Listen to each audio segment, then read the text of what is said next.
This is the 19th season of Bass Talk Live. BTL is presented by Bass Cat Boats, Strike King Lures, Aftco, Pro Guide Batteries, X-Zone Lures, Shoreline Boat and RV Repair, Spro, Gamakatsu, Big Bite Baits, The Bass Tank, Denali Rods, Beatdown Outdoors, and Sunline. BTL coming at you. Good morning and welcome to another exciting edition of BTL Bass Talk Live, where we are going to talk about bass fishing. We have a rare occurrence on this Monday morning, August 21st, 2023, where we still have some hot Elite Series action going on. It looks like Koya Fujita is in line to win his first Elite Series tournament. Now, it's early. If you're listening to this on a replay or iTunes, you obviously know what's going down. But this would be a big win for a young Japanese angler who's done everything he can do over in Japan. We kind of got introduced to him with Brandon Polinick and some videos that he did in the past. I talked to him one time in the Opens last year. We were eating it. It was free hot dog day at one of the Opens. And he had Sego was there, who is one of the top bass fishing photographers in the world. So I wanted to introduce this guy who's been kicking our butt all year. So I got to talk with him and his camera crew briefly. And then obviously we know what he's done with the wacky rigged crab this year and the fuzzy dice this year and the live scoping and the ultralight line. Don't look now. He also has an outside chance to win Angler of the Year as the Elite Series go to the final stop, and looks like he might pick up his first Elite Series win. Now, talking backstage before the show with one of our guests today, Ken Duke, he said I already give him the trophy, even though there's still 8 hours of fishing left on Champlain. He doesn't think in a smallmouth tournament with as good as he has been this year that there's any chance that he's going to give up that title. Good to be back in studio, a full week of shows. We have Omnia Fishing, Polish Pete, and Trevor Lowe on tomorrow. Still working on a cool guest for Wednesday, and then Uncle Frank on Thursday. But today, we have a couple of cool guests, return guests. Obviously, we have the one and only from Fish Insider now. That would be Ken Duke, and then also part of Fish Insider and a former BTL guest who I've gotten to know really well over the past year is Billy McDonald. Let's bring these guys in. What's up, guys? Thanks for jumping on BTL. Billy, you're on vacation in Michigan, right? Yeah, it's been a fun trip, so time to go back home, go back to work for a little bit. A non-fishing vacation, though? Non-fishing. This was a wife vacation, so I will be 100% honest. Never been on a non-fishing vacation. Yeah, we stayed on a lake though, so it wasn't all bad. So at least I can hang out around the water and look and see what's going on. That's doubly bad, Billy, because now you're on a lake with a non-fishing vacation. Is it a lake that has fish in it? Oh, it did. Happy wife, happy life, they say. So okay, gotta make your sacrifices. I won't continue down that road. But you said you will be getting on the water here in the next week or two after some smallmouth. No doubt. I'm ready to go to Champlain and do a little live scoping myself. There you go. Ken Duke, thank you for jumping back on BTL. You have a new job title since the last time you were on. I do, Matt. Yeah, after almost 9 years at Fishing Tackle Retailer, I'm now starting a new company with Bill and some other friends and very talented people in the industry. We call it Fish Insider. And let me show off the logo right here. Get that headphones thing out of the way. It is. Fish Insider is going to be a print magazine. We've got a website. You can go to it right now, fishinsider.com. We've got an e-newsletter you can subscribe to at Fish Insider News. You can subscribe to these things on the website, actually. Where we are different, where we are stronger, where we are bigger, and I believe a lot more powerful is in our two other areas, which are consulting and production services, audio, video, social. And on the consulting thing, that's where Bill plays a really big part with Fish Insider. Bill is one of the best bass pros I've ever met in terms of his skills off the water. You know, the insights he brings to a company, the connections he makes, the exposure he gives them, and the advice. And Bill is part of our consulting team. I do some of that as well. We have some other people who are really knowledgeable about the industry. I think one of the things that excites me most about Fish Insider is the traction we've gotten early in the consulting world. Billy, got to be excited to be a part of this. And I mean, anything with Ken Duke is going to be interesting and probably successful. But are you along with me? Like, you learn something new from Ken every time you talk to him? Every day is a new adventure, to say the least. Talk a little bit about Bill is your involvement. charitable. I know. Well, Ken's usually the one passing out the outlandish compliment. So every once in a while, you got to return the favor, right, Billy? Exactly. Talk a little bit about your involvement. It sounds like you're doing a lot on the back end of this, and excited to, I guess it's kind of, I wouldn't say a soft launch, but I mean, once people can get that magazine in their hands in September, that's going to be exciting. Yeah, it's gonna, and everything's gonna blow up here in the middle of September, and it's been wide open. We launched this on Friday before ICAST, and it's been overwhelming, accepted by everybody in the industry that we've talked to. So to be able to go out and help companies and help anglers too, you know, we're also trying to help some of the anglers there with the consulting and these companies. You know, there's a lot of great companies that are done on kitchen tables trying to get into the industry, but they just don't know how to break that edge. And we're trying to bring some insight to them to try to help them get into the industry in a bigger way.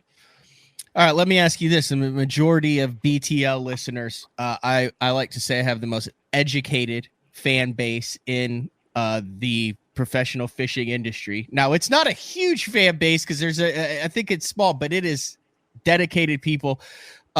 For the average guy, weekend fisherman, tournament fisherman, talk about like what Fish Insider, what the point is for them. They're not in the industry. They don't have a bait company. They're not in that. Like, what is the value for just the average bass fishing fan? Yeah, that's a great question, Matt. And I think that while we are geared, we're basically a business to business entity. Yeah. We are focused on the manufacturers, the dealers, the wholesalers, the rep groups. We're focused on those people, but we also put a lot of attention on professional anglers and want to be professional anglers. I think the folks who are trying to break into the industry in some way, they're going to find some value in Fish Insider. As a matter of fact, one of the things we're going to be cranking up here in the next couple of months is a very robust job board. So if you're looking to find work in the fishing industry, we're going to have a platform for you to find it. We're going to have a platform for you to perhaps even post your own resume and get the word out for what you're looking for, but also to find the jobs that exist out there. Because as you guys know so well, most jobs in the fishing industry get filled without anybody reaching out and really putting a spotlight on it. They're done through relationships. And if you don't know somebody in the fishing industry, it's hard to break in. And we want to knock that door down a bit, because obviously if more people are aware of openings in the industry, we're going to be able to choose from a larger, stronger pool, and we're going to make the industry better. And that's our goal, because we believe fishing matters. I'm not kidding. That is probably the most often email that I get is, I'm a college kid. I want to get into the industry. I have no idea how. Do you know of anywhere? Or I'm having a midlife crisis. I want to change my careers. I hate my current life. I want to get into the fishing industry. Can you help at all? But that's cool. Yeah, we're really excited about that. And there are just so many moving parts to Fish Insider. There's never been a company with the offerings that we have. And that's all due to the contributions of guys like Bill and Travis Lloyd, Nathan Benson, Art Newberryan, Joel Vandekroll, Paige Zaslavsky. I mean, my gosh, a lot of very talented people are working, some in front of the scenes like Bill and myself today, and some behind the scenes, to make this the most powerful thing we can make it. And we think we're going to make a significant difference in the fishing industry. Billy, if people want to get this magazine sent to them or whatever, I mean, can they just go online and sign up for it?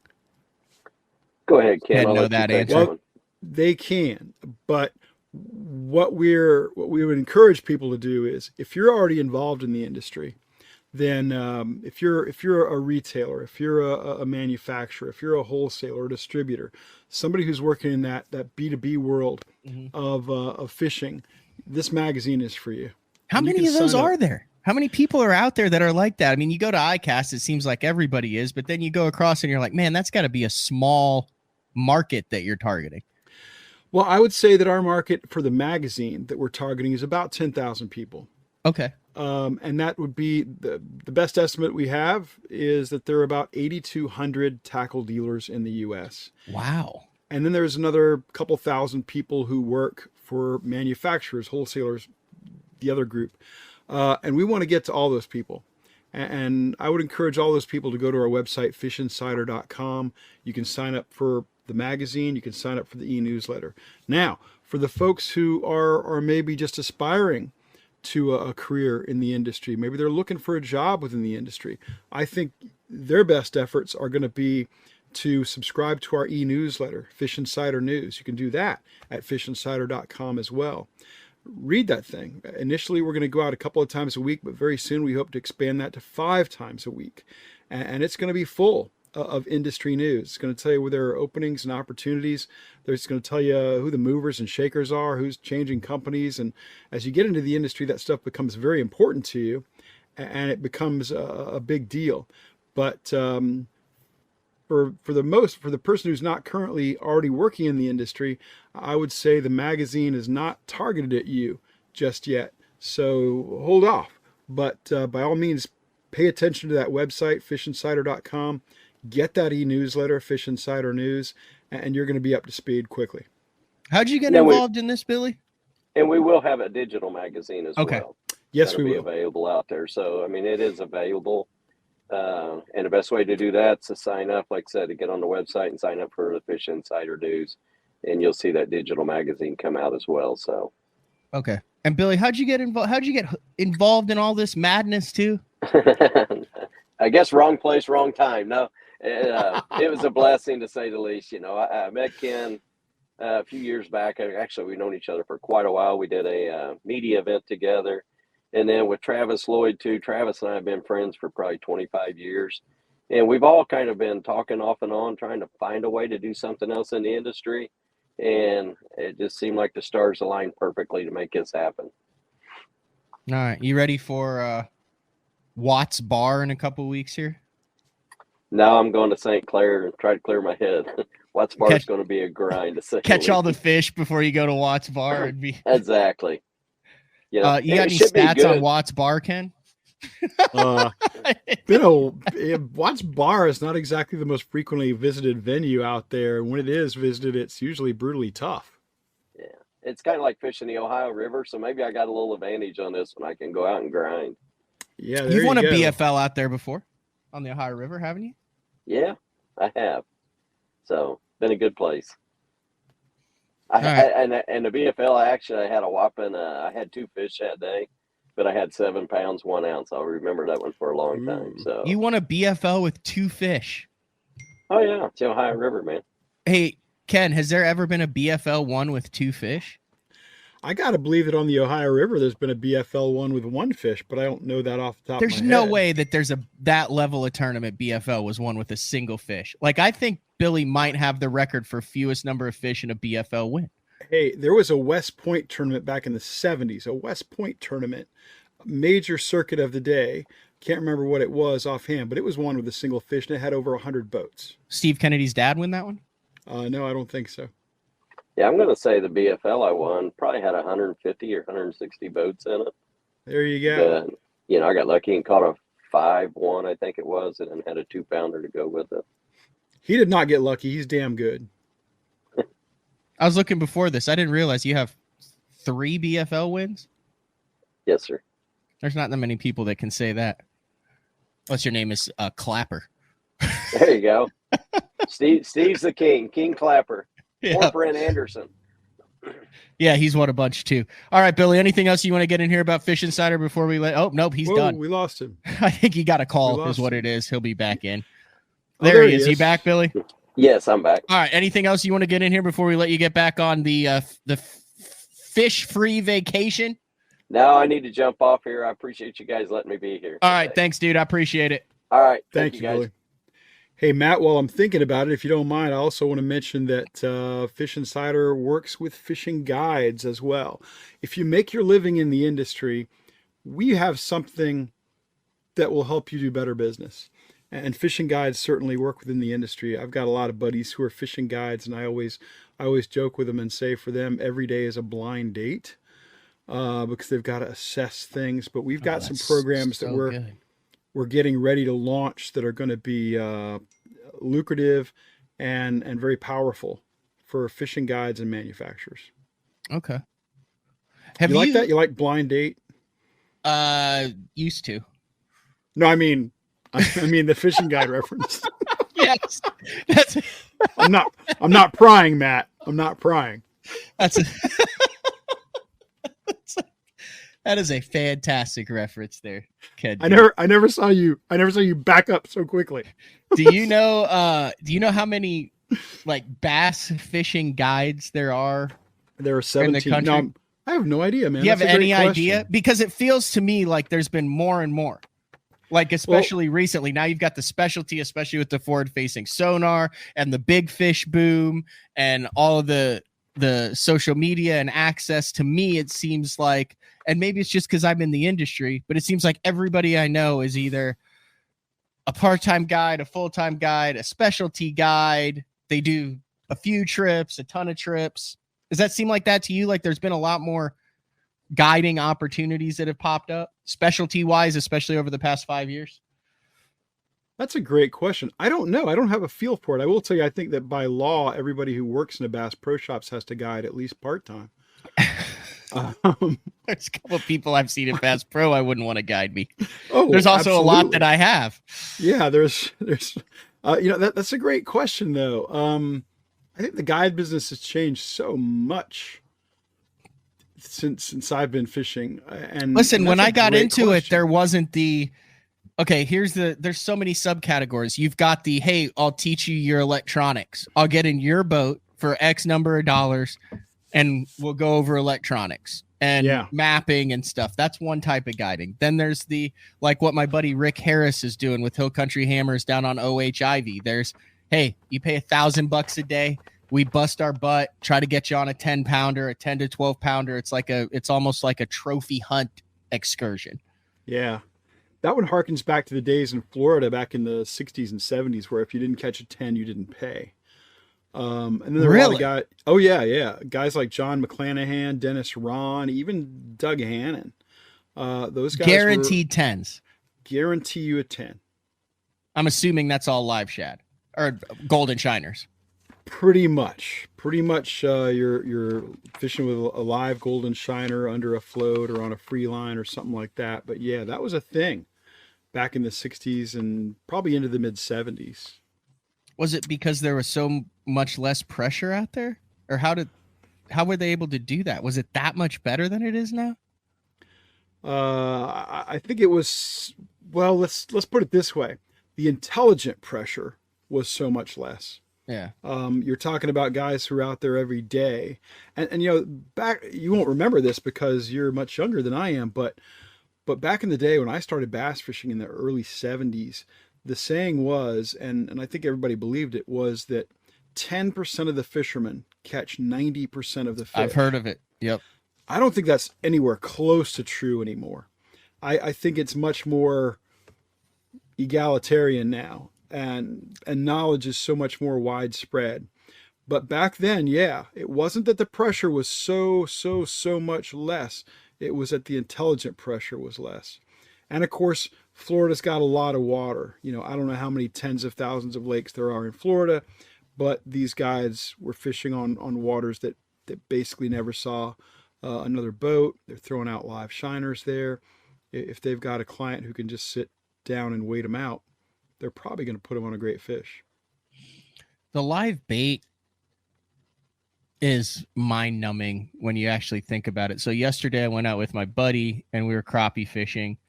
We got there at the break of dawn because it was 105 and we ended up staying all that time. But anyway, we got out there, caught a few, had probably a dozen in an hour and a half. And at 7 a.m., the bait store opened. So at like 8, we're like, hey, you need to get off the water and go get minnows. And I went and got 6 dozen minnows. And by the time I got back and we got back out there, it was live bait is terrifying. Like, as if you're an artificial only or a tournament guy, it's amazing the percentage and how much your percentage goes up on fish that see your stuff to fish that bite it when you're using live bait. I don't think the average bass angler who doesn't ever use live bait understands how low a percentage in most cases of the fish that see your offering to the fish that bite it are.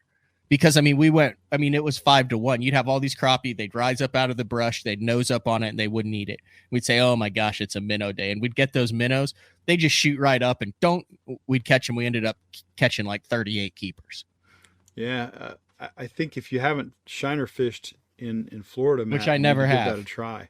Not only is your number of bites likely to go way up, but the average size of fish you catch is going to go up. Will you not lose all confidence throwing artificial in Florida after you shiner fish then? Maybe not, because there are some things you can do with artificials that you can't really do with live bait. For example, you're not going to cover water. You're not going to effectively punch. You might be able to get a shiner to swim into the mat, but you don't know if he's mired up in vegetation or not. Whereas you can put your 1.5 ounces on and punch right through. But if they're out on the weed beds, especially if you've got a low light day and they're roaming a little bit in Florida, it's hard to beat a live shiner. Mm-hmm. And trolling a live shiner is a fabulous way to get bit by a giant. Oh yeah. You just put a couple of rod holders out on either side. You start to meander along the weed edge or something. Meanwhile, you're throwing a hollow body frog, or you're pitching and punching, or you're throwing a speed worm. And you just look back every once in a while to see what that float's doing, because it's a great way to get hooked up with the biggest fish of the day. I know you've touched on this a little bit on the Big Bass podcast with Terry, but aren't there a number of largemouth, smallmouth spots, all that in the top 25 that are live bait fish? I mean, would you not say that the most famous live bait trophy bass fisherman would have to be Bob Cruppy, wouldn't it? Yeah, Crippy's way up there, and he got most of his fish on crawdads in Southern California, in those Los Angeles, San Diego area lakes, mostly back in the 80s and 90s. And yeah, he was throwing live crawdads out there on relatively light lines, 4, 6, 8 pound monofilament back in the day.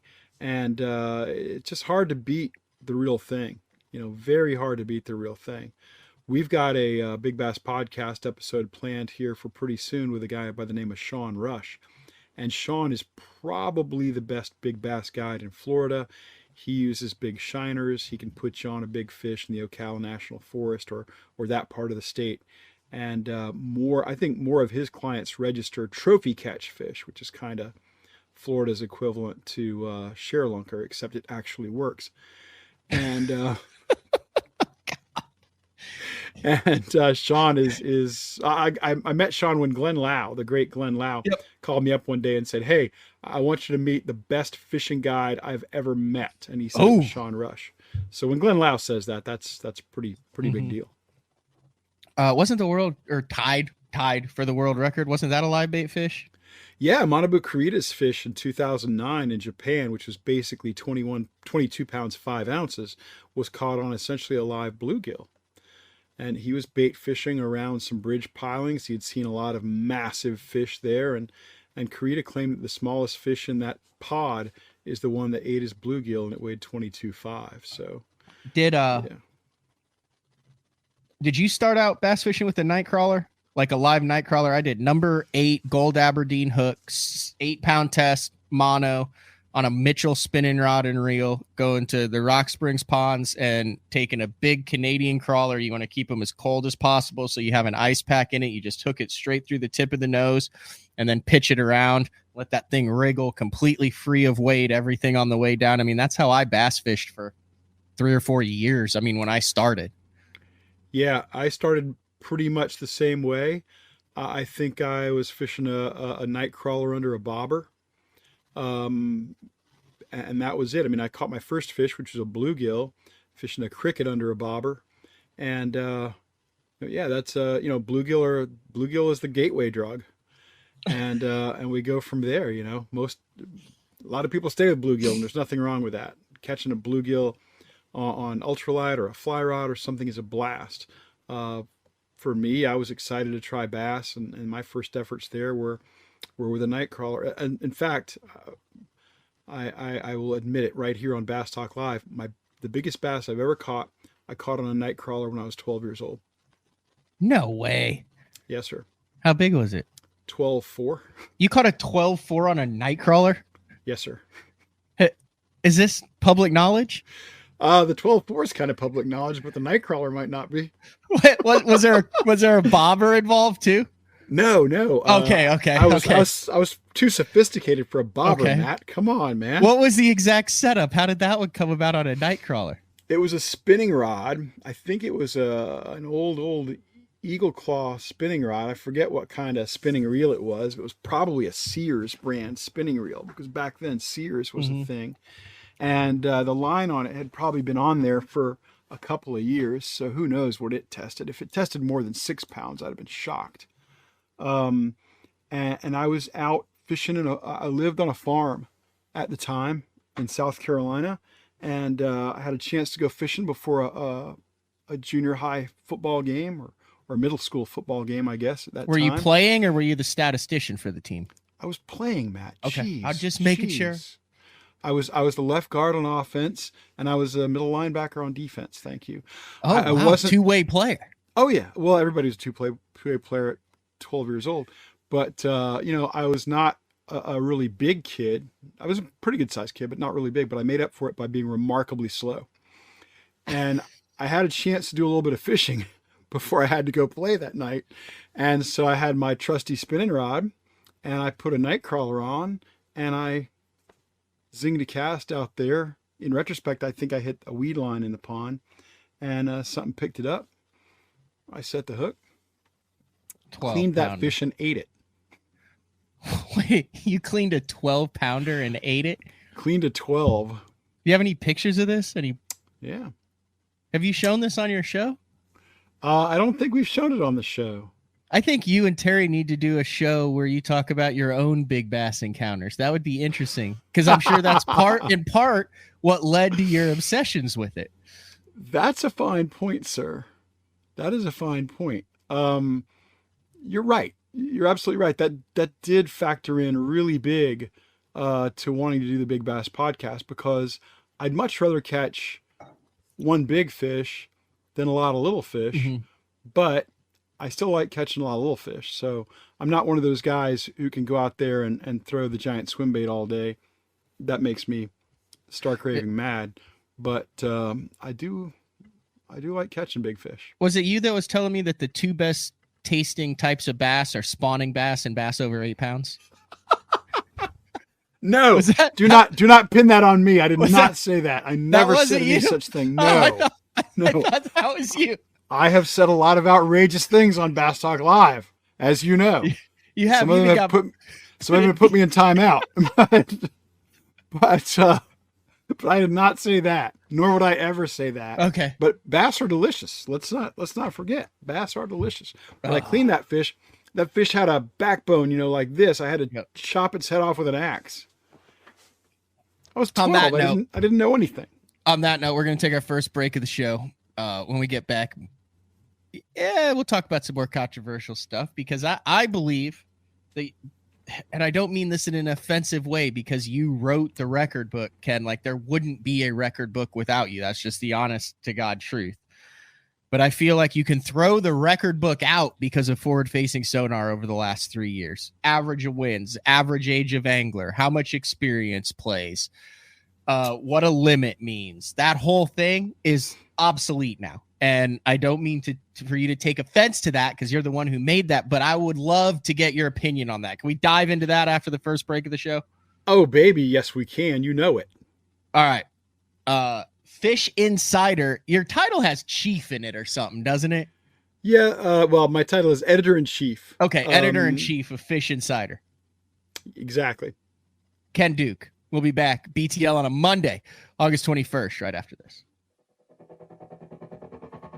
The new Puma STS has been redesigned from the ground up. With the angler, design, function, and performance in mind, nothing on this new offering was compromised, and the only thing carried over from the previous version is the name. Based on the Soft Touch series hull that started with the flagship Jaguar, this new model is nimble and performs incredibly well at all speeds with either a 250 or 300 horsepower engine. Featuring a new 96-inch wide-body footprint, this hull measures out at 20 foot 7 inches in length. Industry-leading design coupled with tournament-winning performance. The Puma STS from Basscat. Feel the rush.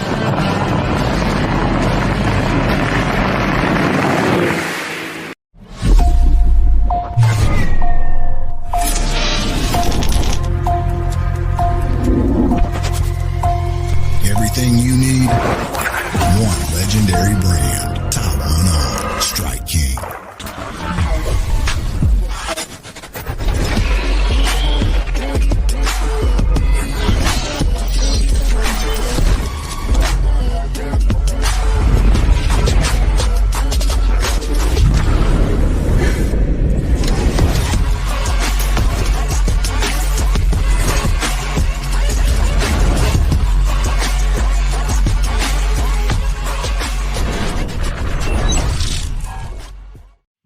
Elite Series Pro Daryl Gleason here. My Pro Guide batteries keep me going on those long tournament days and long practice days. Always plenty of juice, never fail. The best part about Pro Guide batteries, it's the people behind the company. They have over 40 years experience in the battery business, keeping all of us fishermen out on the water longer, catching more fish. Check them out at ProGuideBatteries.com. What's up, Bass Talk Live fans? Brandon Polnick here. And ever since I won a couple Bassmaster Elite Series events on X-Zone Lures, I've been getting a bunch of questions of what makes them so special and different. And really, the truth is, it's in the details. The little details, things like no cheap fillers in their plastic. That gives you more lifelike action, more realistic and vibrant colors. But don't just take my word for it. Go to www.xzonelures.com and check them out for yourself. The great thing about the new Sensation soft plastics from Big Bite Baits, heavily scented, super soft, buoyant, comes in 7 great new shapes. I've got a couple of them of my signature series, the cliffhanger worm and the ramtail craw. Great for a flipping jig, football jig, swim jig, all that. Several other great shapes. Really excited about it. We've worked over the last year, catches fish all over the country, and I think it's going to catch fish for people everywhere you try it. The Spro Little John crankbait has been around for almost 15 years, and it is one of my go-to crankbaits whenever I need a fish in the boat, so you can never have enough new colors. That's why Spro's coming out with a handful of new colors, including Pearl Shad, which has this bleached out white look, but it's got this pearlescent, really, really pretty.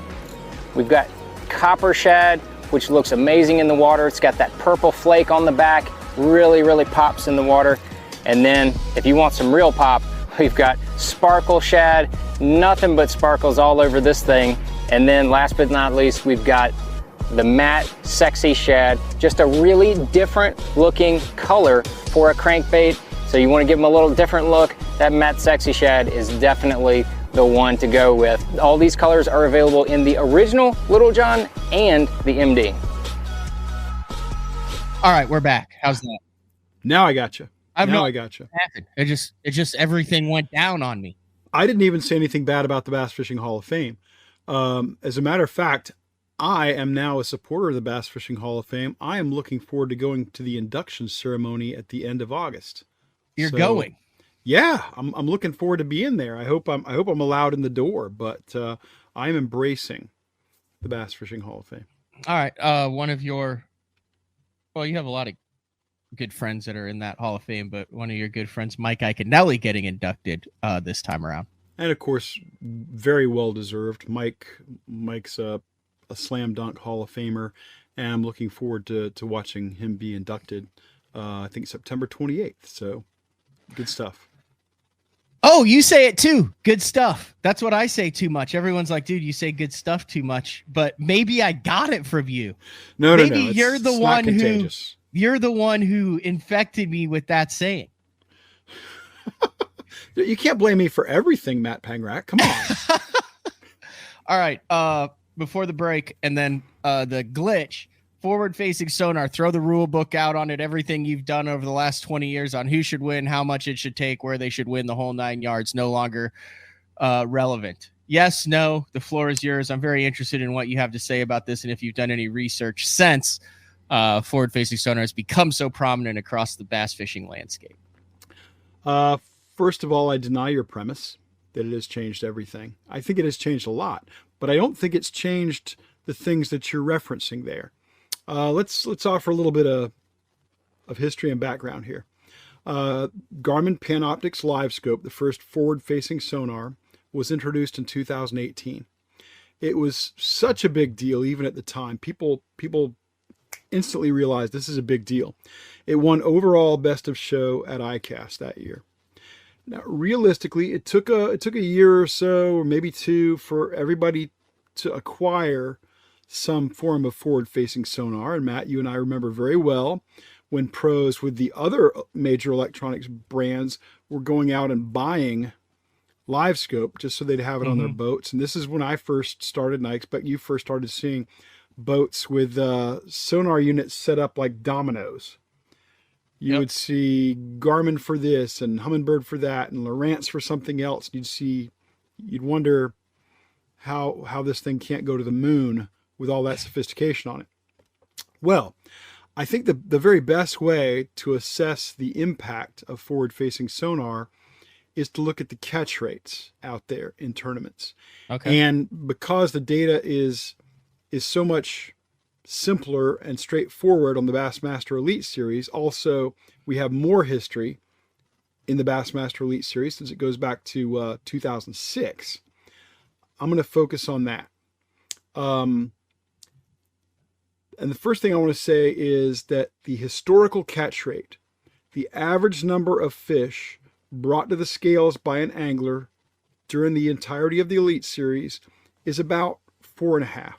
It's just a shade higher than 4.5, okay? So that's how many bass an angler brings to the scales each day on average.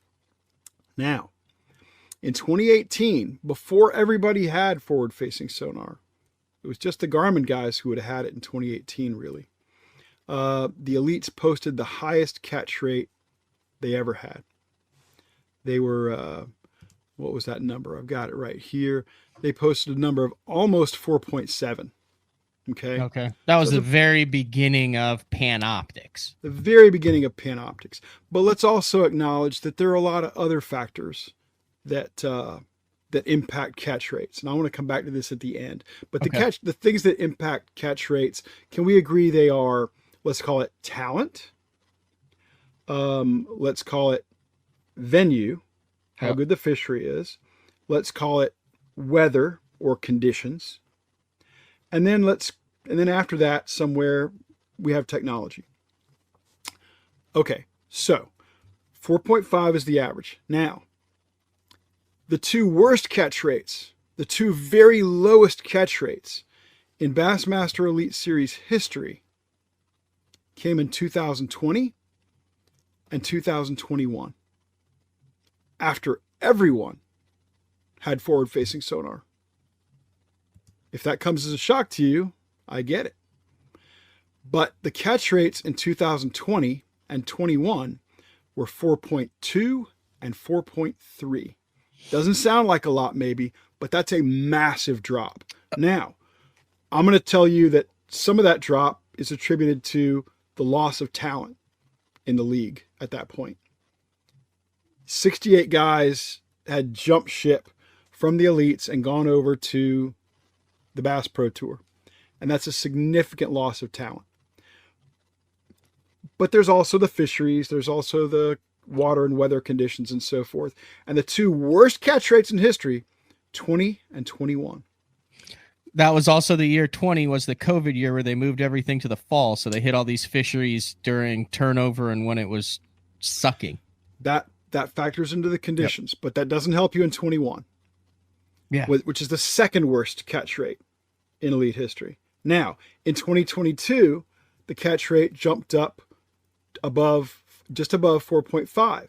So that's normal, and that's last year. Now this year is the outlier. This year, it's almost certain that the elites are going to establish a new catch rate record. It's likely to be better than 4.7.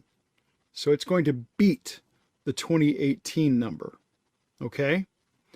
But here's the main point I want to make. In the 5 elite seasons since Garmin introduced Panoptics, the catch rate is almost exactly the same as it was for the first 13 years of the Elite Series. In fact, if you really want to dial down to like 4 digits, it's a tad lower. Now let's go back to the statement I made a moment ago about what are the factors that really influence catch rates. And let's see if we can agree. Talent is a big one. Yep. Okay. The fishery is a big one. You're going to catch more at St. Lawrence than you are at the Ohio River. Yep. Weather and water conditions are big. If the Mississippi River is blown out, everybody's going to struggle. Yep. Okay. Now, let's put technology. Would you agree that technology is also a factor?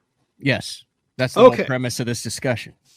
So my argument is that so far, we really don't have enough data to show that forward-facing sonar is having that big an impact on catch rates. And whatever impact it's having is negligible based on the information we have right now. Okay, so now let's take a look at tournament fishing here, because I think that's what we're interested in. Okay. On this conversation.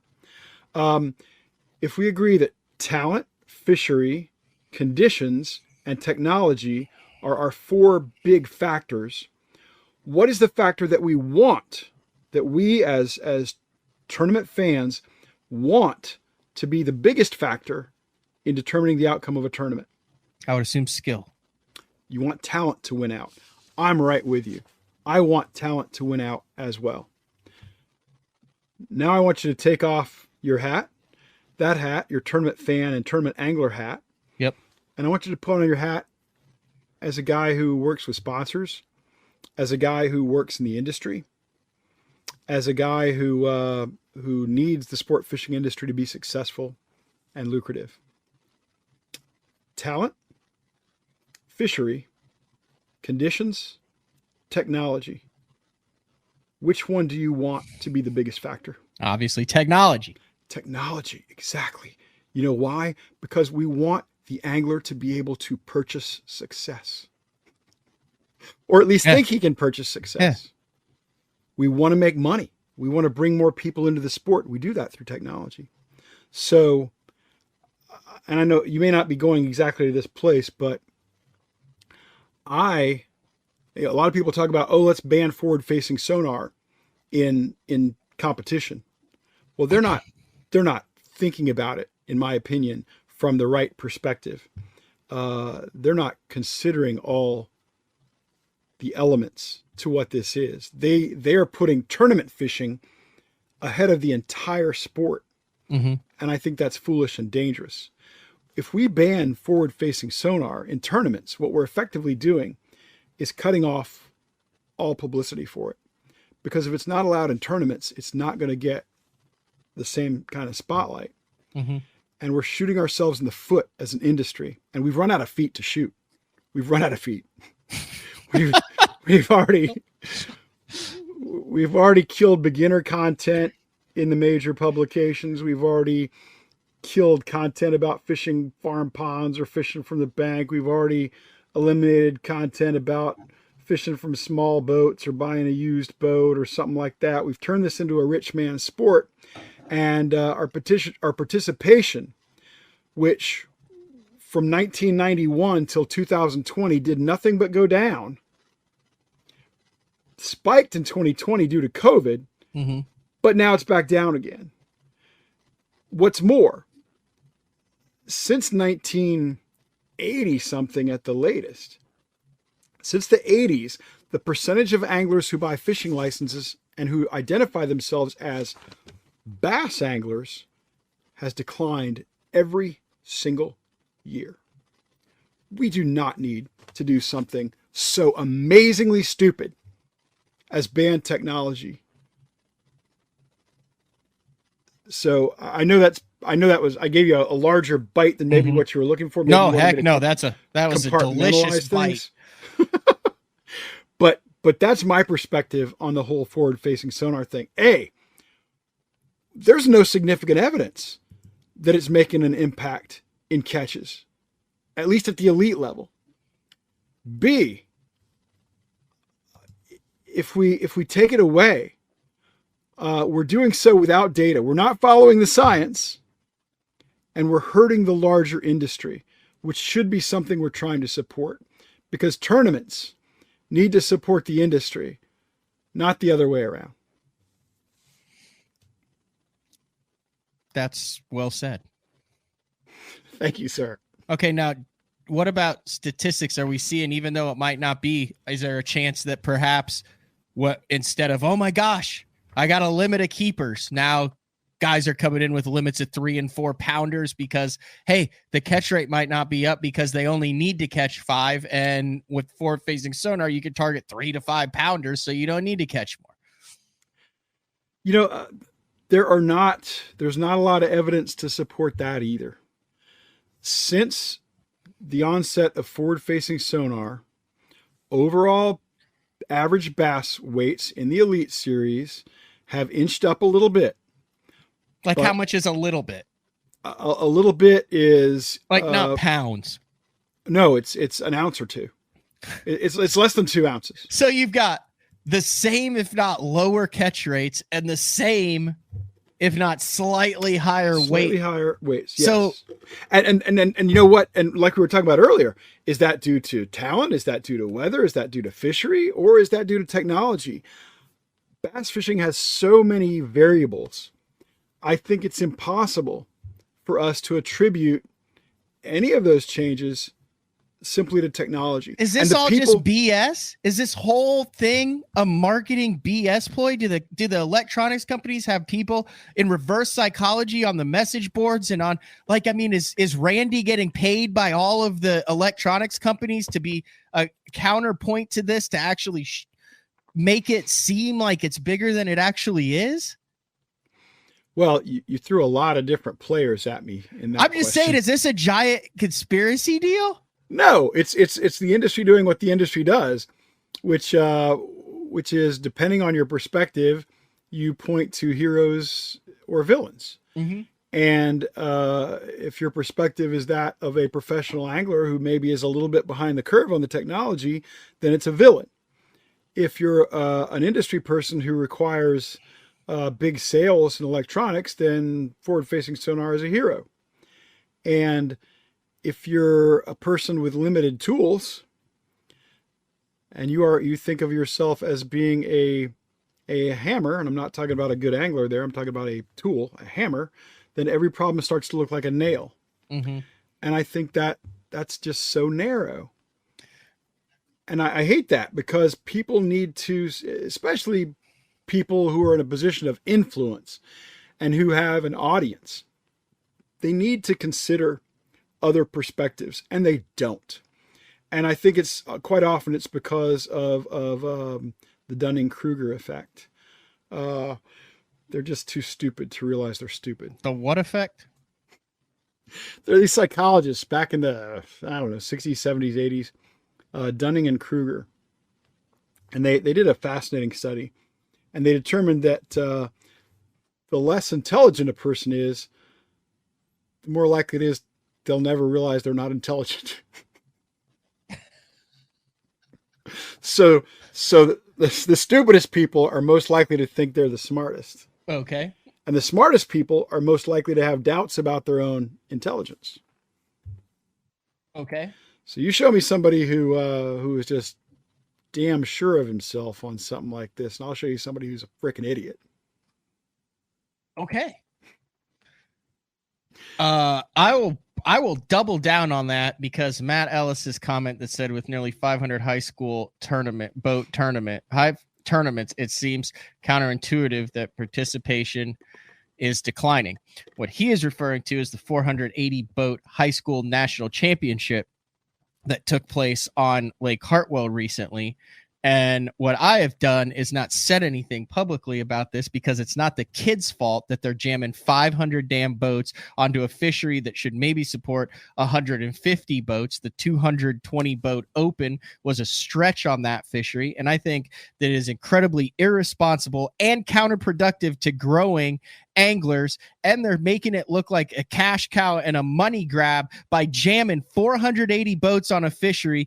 It's a disservice to the freaking kids who should have qualified for it. It's a shining example of a participation where we want these guys to experience the national championship.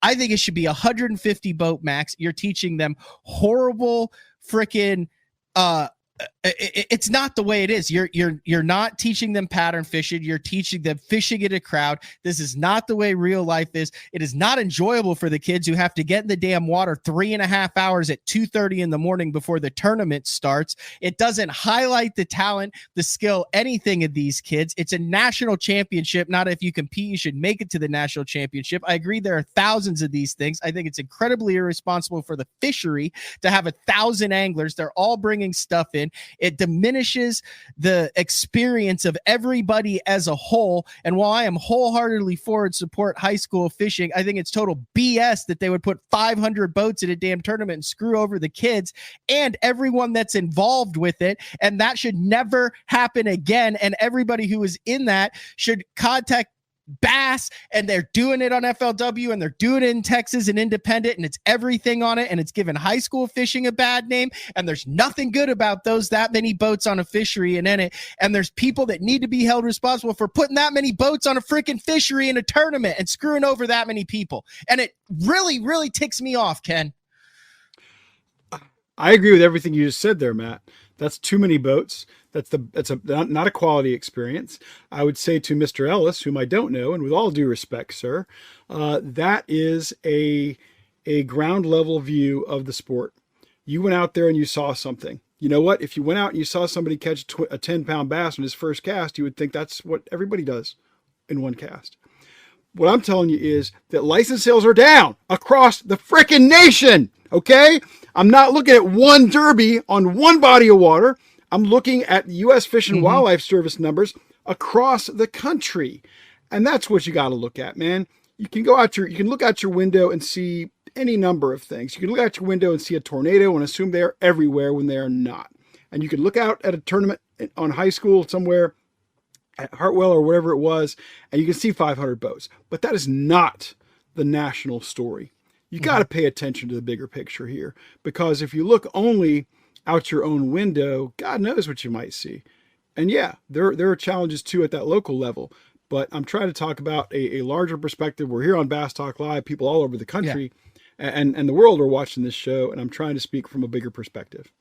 You do know Matt Ellis, though. He was from the Outdoor Scoreboard. You remember Matt? Hey, Matt. Anyway, I was going to do an entire 15-minute segment on that. I want to do an entire show on it. I get emails. I get messages from frustrated coaches. I get messages from frustrated fathers. On the other end, I get messages from people who have won these tournaments that are like, hey, we want to come on. It turns it into a total crapshoot, in my opinion. Well, I agree with you. And Matt, I'm sorry if I came off a bit strident there. It's no. Unfortunately what I do. But to Matt's point that it was counterintuitive. Yeah, that's counterintuitive, but you're only looking at one thing. No, I mean, my know. God, if you went out there and the ramp was empty, you'd say to yourself, "Oh my God, nobody's fishing anymore." You gotta have a wider perspective. And I think Matt having a full show on this is great. There's a few things people need to keep in mind about growing our sport, and that is that I think it's 86% of all the licensed anglers in this country started fishing before they were 12 years old. These high school and college programs, by and large, are not growing the sport. They are not. Now, maybe they're keeping kids involved more. That's yet to be seen, but there's no significant data right now to support that. There's no significant data showing that expenditures or that Mhm. buying is going up. There's no data to support that they're growing the sport. None at all. And there's a lot of anecdotal data, which I don't want to get into that because again, that's looking at it through a microscope rather than a telescope here, a broader perspective. But there's even a lot of influence that it's turning a lot of kids off in these communities. And a 500 boat derby on Hartwell would certainly turn me A off. 500 boat derby anywhere. Yeah. Anywhere. Think about it. On Erie, that's too much. On The opens Toledo are a Bend, nightmare. that's too It's much. just even worse on those fisheries because you have specific the opens. I mean, we talk about the 200 to 230 boats that are in the opens and the impact that does on a fishery. That's, a lot of guys aren't practicing with a co-angler. You have limits of practice on that. I mean, you've got 1,000 kids and they're kids. I mean, they're impressionable kids. And you're putting them in a situation that every other adult tournament angler would look at and be like, that sounds like an absolute nightmare to me. Why would I want to be a part of that? And you're forcing these kids to do that? Why are there so many boats in it? Entry fees, money, sponsors. Like it has nothing to do with actually teaching how there's no real life scenario where you would fish another 500 boat tournament on the fishery like that. There isn't one. It's the only thing. That's why it seems so outlandish. I mean, I guess maybe then you fish the opens and you're like, my God, I've got 100 yards on either side of me. And this is like the freaking surface of the moon. I don't think I can quite reach the next boat to me with a long cast. Then you feel like you feel like you're in Listen, this is water. nothing against the kids. Marty Robinson's boy won that tournament. He's from there. Obviously, it's not luck because there's still skill involved, and we've seen that the Robinson family is loaded with talent. They're from there. You see a lot of the quality high school anglers that are still at the top, but I'm talking as an overall. I don't want to fish a 500 boat tournament, and I'm a lot older than a high school kid. We look at tournament data through the decades, and back in the day, the biggest BASS events would have maybe 330. Yeah, that seemed anglers. Ridiculous at the time. No, you're forgetting a very important point. 2 pros in each boat, so there's really only 150 boats. Exactly. There are fewer boats in a lot of the opens now, most of the opens now. So it was actually less pressure, and not only less pressure in terms of numbers, but a lot less pressure in terms of angling talent. Wow. Because there was Bill Dance and Roland Martin and Hank Parker and Rick Clunn, but there was also Joe Bob who couldn't throw a bait caster and stuff like that. I was up in Michigan recently, and we're standing around a boat drinking beer like bass anglers do, and Gussie was there.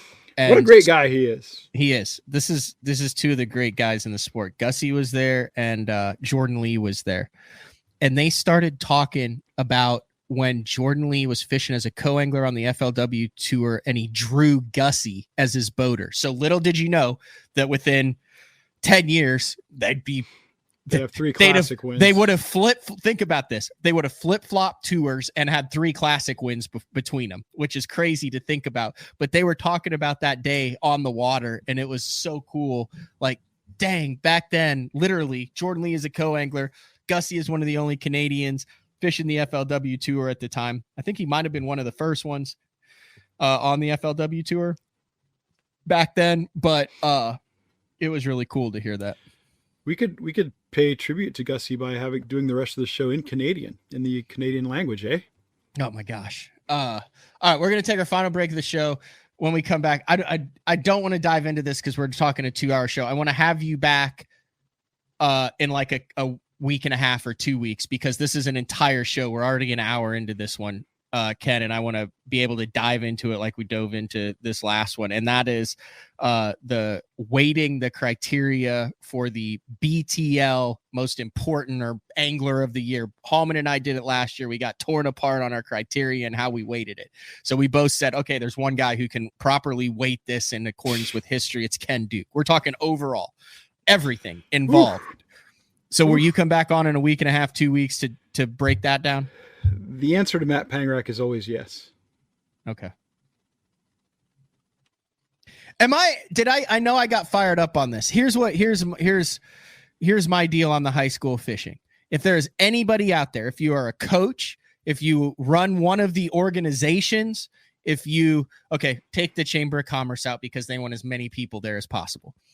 Outside of that, which is a money deal, which I can't blame them. If you are a high school angler who fished in that national championship, if you are involved in any way it's outside of a Chamber of Commerce, if you can come on BTL and explain to me how much you enjoyed the 500 boats in that tournament and how it enhanced the tournament experience and enhanced the fishery and how much you learned from the 500 boats and how it was a great experience having to get there at 2 a.m. to get in the water. Matt, M-A-T-T, @basszone.com. Email me. I'll give you a guest spot on BTL, and you can try to prove me wrong as to how that is one of the worst things that has ever happened as far as the youth in the sport and high school fishing. Is that a fair challenge, Ken Duke? I think it's a challenge that no one will be able to live up to. But I think the only entity in the mix that's going to be able to fix that is the sponsors. And I think once the sponsors come to their senses and realize that these programs are not moving the needle for them, then the madness will end. All right, stick around because I do want to wrap things up. I want to talk a little bit about this year and then also mention once again, you're going to be at the Bass Fishing Hall of Fame banquet this year, like you mentioned at the beginning of the show. If y'all let me in. Of course they're going to let you in. You're Ken Duke. Which might also be the only problem why you can't get let in. Exactly. All right, we're going to take a quick break. When we come back, we'll talk a little bit about the Elite Series this year, and then we'll wrap things up. Ken Duke from Fish Insider, BTL on a Monday. We'll be back right after this. Having confidence in your tackle while on the water is one of the main things to success, in my opinion. In the last couple of years with Denali, I've had just that. From anything from spinning rods, casting rods, tungsten products, even now to casting and spinning reels, I have the confidence to go out there and get the job done and know that all my equipment is going to handle it and do it just the way I want it. The thing about Denali is you've got great quality products at a great price point, so make sure you check them out. Shoreline Boat and RV, dock rash, storm damage, collision repair, that deep scratch or gouge from trying to access that secret creek. Shoreline Boat and RV can get your prized possession back in mint condition and looking good on the water, fast. All repairs are done in-house, so they're able to get your boat or RV back to brand new, quickly. All Shoreline's work comes with a rock-solid warranty. Find out more at shorelineboatandrv.com. Kansas City, Austin, and Tulsa. Are you looking to install your own fishing electronics? The solution is the Bass Tank Power Harness. It takes the guesswork out of installation. No more voltage issues or interference. Designed by an engineer so that you can get professional results right there in your own garage. Installation done right with the help of the Bass Tank Power Harness. You can feel confident knowing that your installation was done right. The Bass Tank Power Harness. Give us a call or order yours today at thebasstank.com. Get the best patterns backed by tournament data. Start by finding the best 10% of your lake. Know exactly what to look for and what to throw. After that, just put them in the boat. Try the Deep Dive app today. Look at that beast right there. I'm the kind of guy that never leaves the house without a pocket knife, and Gamakatsu's come out with the EDC series of knives. EDC stands for Everyday Carry, so whether you're on the water or off, you can always have it with you. The best thing about it to me is that assisted open feature. With this D2 blade, you've got it right here at your fingertips, so if you can't find your scissors, you need to cut a knot, you need to cut your braid, you've always got it. Make sure you check it out. Never leave home without your Gamakatsu EDC knife. born in Japan using technology, innovation, and precision. Sunline produces the widest selection of fishing lines at the most technologically advanced line factory in the world. Manufactured at the strictest tolerances to produce victories at the highest levels of tournament bass fishing. From household names like Christie, Swindle, and Cruz to young guns like Cook, Logan, New, and Welcher, they all trust Sunline to take them to the top of the leaderboard. Choose the line that will give you the strength to guarantee your confidence. Sunline. I'm sure we ticked off a bunch of people today, Ken. I probably ticked off Matt Ellis, and I want to apologize to Matt for that because not my intention. I guess when somebody makes an argument against a broad statement based on national numbers or something like that, and their response is to push back by saying, well, there's instance looking at of isolated.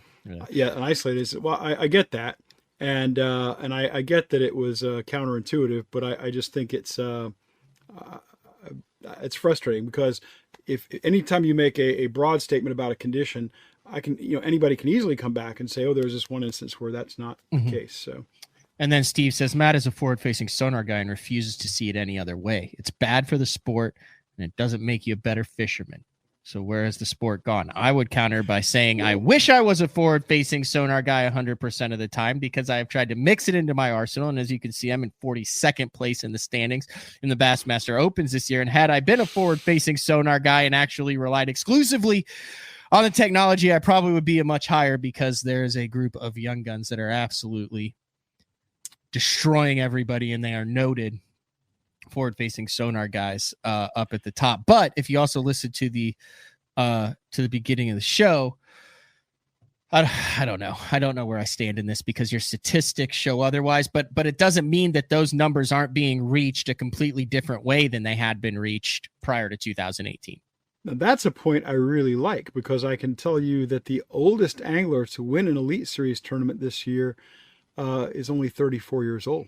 Oh my gosh. Is the age dropping down of winners? This year it is, but before this year it really wasn't. But this year it's way down. It's way down. The average age of a winner this year is probably around 32, 33 because we've had 4 34-year-old winners out of the 9 tournaments. And I'm assuming that Fujita is going to win today.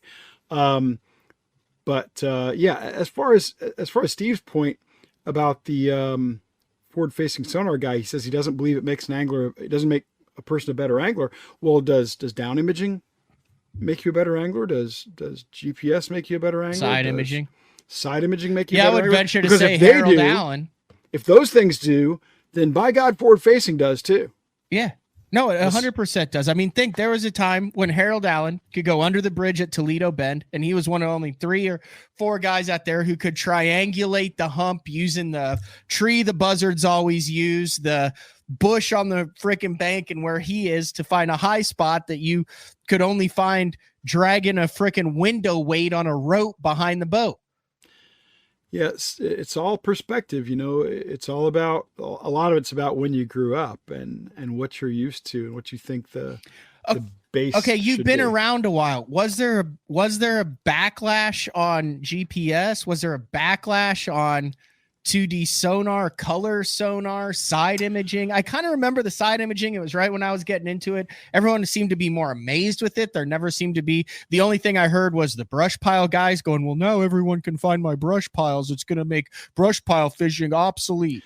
That only pissed off the people who were working hard, the brush pile makers. So that didn't piss off many people at all. But in history, have there been? I mean, you saw those ads that go back to in the magazines that are like, now you can just look at this and find the fish. I mean, so this is not a new controversy. No, it happens all the time. In the 50s when Rants was introducing sonar units, their little green box, their little red box back in the late 50s and stuff.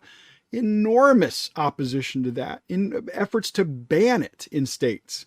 Then when the soft plastic worm came along in the late 40s, enormous opposition to that. Bass can't resist these things. Let's ban them. We can't have soft plastic worms. That's wrong. And of course, not so much pushback on GPS.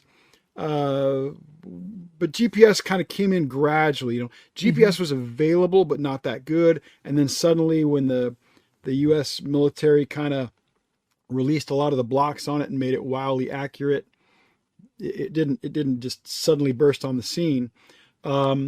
FFS is way different than the other technology. How is it really different than the? It's literally Steve. It's literally the same. It's just at a different angle. It's 360. Come on. There were people going. I remember going, holy cow, we can see out to the side of the boat as we idle now. This is going to, I mean, it was as big as forward-facing sonar. People are so quick to forget. What that did was you now had guys who were idling the entire practice except all over the lake now.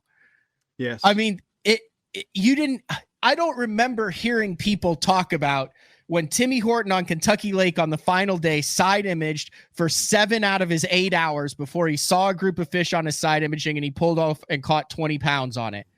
I don't remember hearing the people going, what, why? Oh, this is horrible. No one wants to watch a guy sit and idle for 7 hours and then catch him. It was celebrated as, look at the balls this guy has to sit in the driver's seat and look for a school of fish for 7.5 hours. And he's looking on the side of his boat while he idles. But for some reason, if a guy wants to look while standing on his boat in front of him for the same amount of time before he finds a school of fish, that's boring and it should be banned. Tim Horton is such a great example to bring up here with regard to sonar technology, because in 2000, when Tim Horton broke in at about the age of 26 or 27, and he won AOY as a rookie for bass, he was an electronics guru. He was a genius. He was far ahead of most of his peers. Not all, but far ahead of most of them. And as the technology got better and better and better, Tim's edge got less and less and less.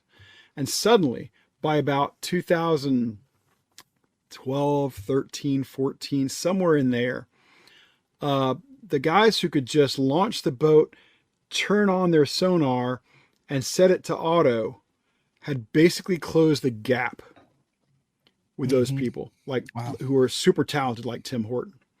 And it ultimately had, took away all his edge, and now he's out of the sport on a competitive level. But, Allegedly. One of the all-time greats. Well, yeah, one of the all-time greats when it comes to electronics. Yeah. And the technology has evaporated the gap between him and the rest of the guys.